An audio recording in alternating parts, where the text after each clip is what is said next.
Ignition sequence starts.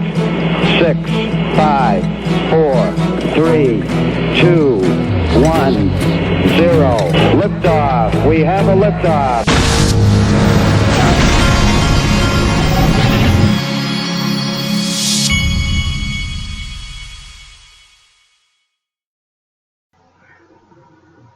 Hey everybody, this is the Digital Asset Investor.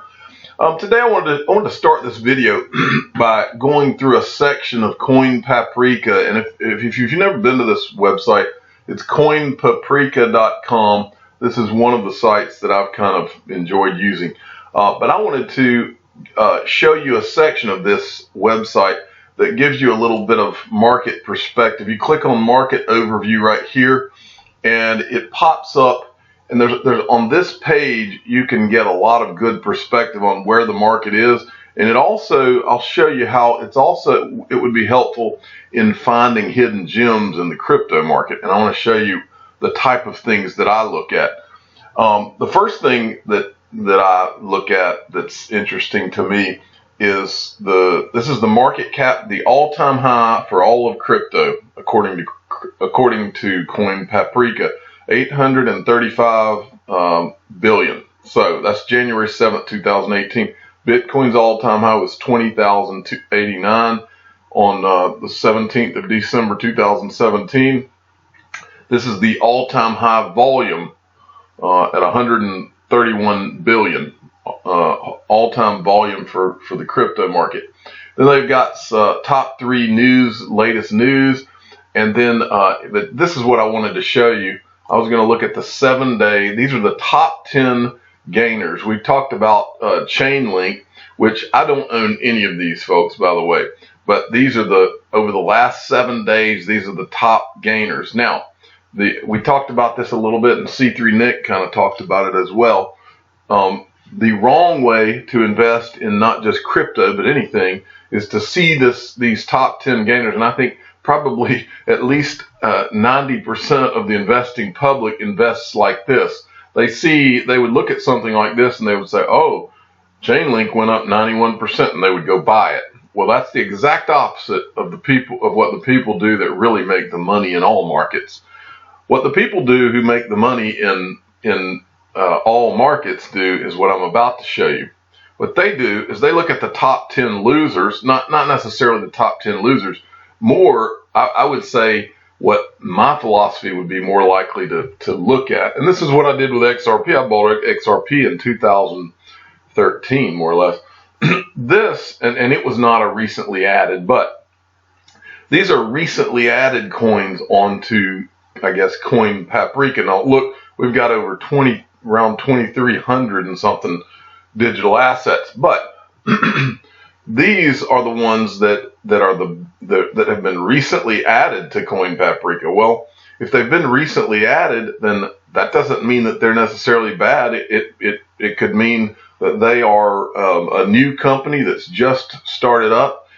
So these it'd be interesting to go and look and start to do your own research. Go look at them. Probably, I don't know, but probably 8 or 9 out of 10 out of these 10 or so are garbage, but there might be one hidden gem. These are the type investments that I look for, is go and look at things that are just that are either, and then I would also look at the losers that are legitimate projects. If they've lost, and what are the reasons that they've been losing? If they're losing for no reason and they're a good project, then maybe that would be the type investment I would make. Anyway, I just wanted to kind of give you my philosophy on that. Okay, next, this was from Market Watch. Scarred by the Great Recessions, Americans see more storm clouds on the horizon. And it says they view the strong U.S. economy appear to be increasingly heretical. Millions of Americans believe downturn is coming. 40% of people polled by personal finance site Bankrate.com say they feel the next recession has already begun or will begin within the next 12 months.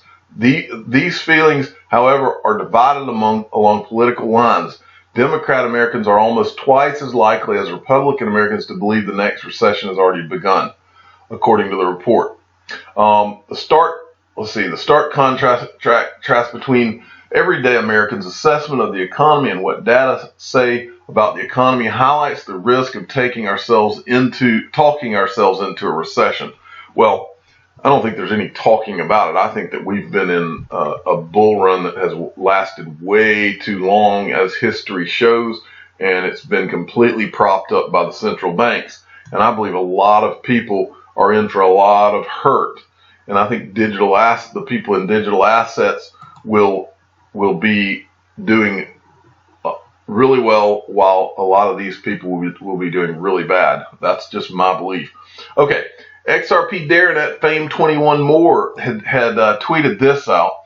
Mr. Mark Carney, chair of the BIS Economic Consultative Committee, added, "There's a new economy emerging driven by changes in technology, demographics, and the environment. While the private sector is driving these innovations, their efforts will be more effective if the hard and soft infrastructure of the global financial system support this innovation, promote resilience, and level playing field on which to compete." There's that phrase again, folks. And then we had a reply here from OTB at OTB_rising. At the internet, this is from Christine Lagarde. At the international level, we need to provide a more level playing field across borders. Here, trade looms large. We know that for many decades, opening borders to trade has spread new technologies, boosted productivity, and created millions of new jobs with higher wages. And at the same time, we know that not everyone has benefited, that there are distortions in the trade system, and that it needs to be reformed. Level playing field, folks, level playing field. Remember, they've talked a lot about the unbanked and all these people around the world that can't even get bank accounts. To me, when I hear level playing field, I think level playing field just means a complete, everybody can transact and trade, and the bank accounts aren't even needed. That's what I really think when I hear that. Okay, next from Status has got his poster, XRP Community Poster, ready. And this is his website. Let me make sure I didn't miss something. Yeah, this is his website. And if you go to, it's stedas.hr. If you click, right when you get on the website, you'll see this, and you can click order now. And then that takes you to the place where you can order the poster. This is a really cool poster. It's got a lot of people. There's only one problem that I see with this poster. I saw some back and forth on Twitter. And to my knowledge, there's one person who has been left off of this that I know for a fact deserves a place on this poster, and that is C3 Nick. If he's on here, and I'm wrong, I'm sorry, but I don't see him on here. And I can tell you with regard to C3 Nick, well, here's what's interesting about C3 Nick. C3 Nick does not really think like I do at all. I feel like C3 Nick for my channel has been somewhat of a grounding force for me. What I like about C3 Nick is that even though does not, I know that he doesn't always agree with me, but he's not afraid to tell me that he doesn't agree with me. Behind the scenes, he talks to me every once in a while, and he'll call me out on things. And I'm an extremely positive person. I'm an extremely aggressive personality. And sometimes C3 Nick has a grounding effect, and I think that's good.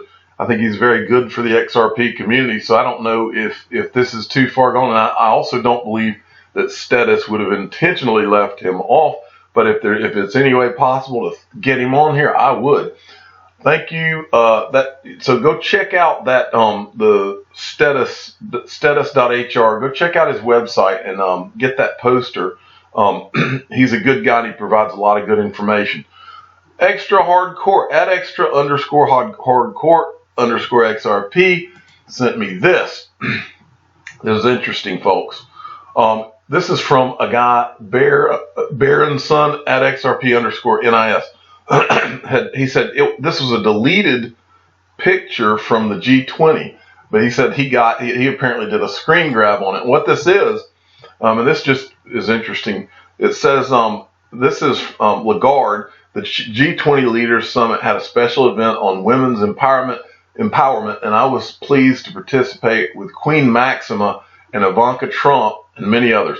So there's a picture with Ivanka Trump, and the reason this is important is because we know what a friend to the XRP and Ripple community that Christine Lagarde is, and she's right there beside Donald Trump's daughter. And I'm going to show you how the Trump administration ties in with Ripple and XRP here in a second.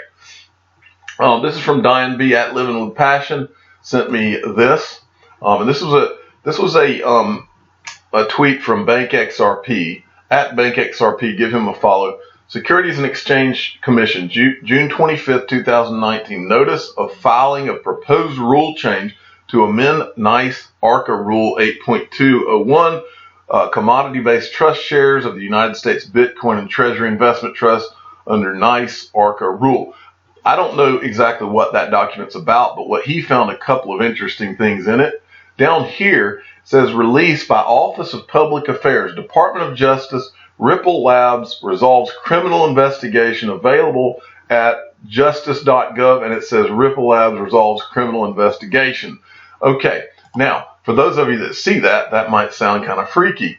Well, this is what that's about, and many of you are new to the Ripple and XRP community, and you need to understand this. This happened in 2015. FinCEN finds Ripple Labs Inc. in the first civil enforcement action against a virtual currency exchanger. They find them, you'll see here, $700,000 civil money penalty. Now, I remember this at the time. This was a very scary thing, but in hindsight, I believe that fine was ultimately what kept everybody off of Ripple's back. I believe that once that fine was paid, I think everything was worked out behind the scenes between Ripple and the governmental powers that be. And I believe that ever since then, Ripple has been in a way immune to a lot of all this stuff. And after this happened and Ripple kept on moving on along, this is somewhere around the time where I started to think, wow, these guys are going to stay around and this thing could really happen. And then there's this. This is from Ripple Press, at Ripple Press, level playing field. And I was looking at this and I didn't know where this document was coming from, but I remembered something about it. Now, I do not think that this is a word-for-word thing. It says, to upset China's Bitcoin influence, Ripple Labs executives say that the White House might adopt Ripple XRP. The Ripple Labs chief strategist Corey Johnson told crypto-focused mag Breaker that the government is perturbed that China controls up to 80% of global Bitcoin concentration. Speaking further, Johnson hinted they are in talks with the Trump administration as the U.S. government looks to adopt Ripple to burst China's bubbles.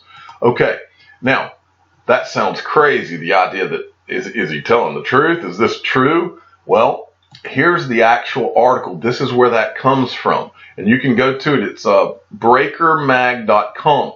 Ripple has a ton of doubters. This exec is trying to change their minds. And this is Corey Johnson. He was the chief market strategist for about a year. Now, I wanted to read to you the part that's interesting. How much? No, not that one. Do you have a sense? This is them interviewing him. Do you have a sense of what the Trump administration thinks about a product like Ripple? When I started to meet with people in government and regulators, I had very low expectations. I have been truly amazed at the open-mindedness, number one, and number two, the smart questions, sometimes even tough questions. There's clearly a lot of homework going on. The White House in particular seems to be thinking about what it means to have 80% of Bitcoin mining taking place in China and a majority of Ether mining taking place in China.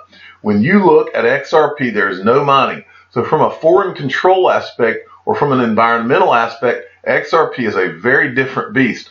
And in conversations we've had with the administration, they seem to get that and think that might matter. How high up the administration have you gone as far as talks go? I'm an Episcopalian, and the joke is we don't talk about God or money, but we have lots of both. So we haven't said who we've talked to, but we're in regular talks throughout Washington, and we meet with regulators as well as politicians. We've got a whole team that's devoted to doing that, not just in the U.S., but worldwide. Our regulatory team, they jump on planes like their pants are on fire. Now, folks, I'm going to say one thing to you about this, and you need to ask yourself one question. Whatever the digital asset that you're holding, Can you say this? Do you have two paragraphs that even remotely resemble this kind of power and influence with the digital asset that you hold? I will bet you that you don't. I will bet you that the digital asset that you hold, if it's not XRP, you're not even in the realm of these kind of contexts and this kind of progress and this kind of behind the scenes inner workings going on, and power and control and influence that are a part of what you're doing. XRP, I've said it 1,000 times, it's the greatest digital asset ever created, and the politicians and the power brokers know it. This is not some digital asset on CoinMarketCap. This is different. It's much different, and that's why most of what I talk about on my channel is XRP, because I found this out in 2013, and I've been dumbfounded ever since at every turn. I can't tell you how often I wake up and say, man, is this for real? Are they really meeting with these guys? Is Brad Garlinghouse really in a room full of central bankers representing Ripple, which is the #1 use case for XRP? I mean, it's crazy. I'm the digital asset investor. I'm not an investment advisor. This is for entertainment purposes only. Please subscribe and hit the like button, and tell your friends and family that Ripple has talked to the White House, and the White House knows about XRP. Thanks for listening.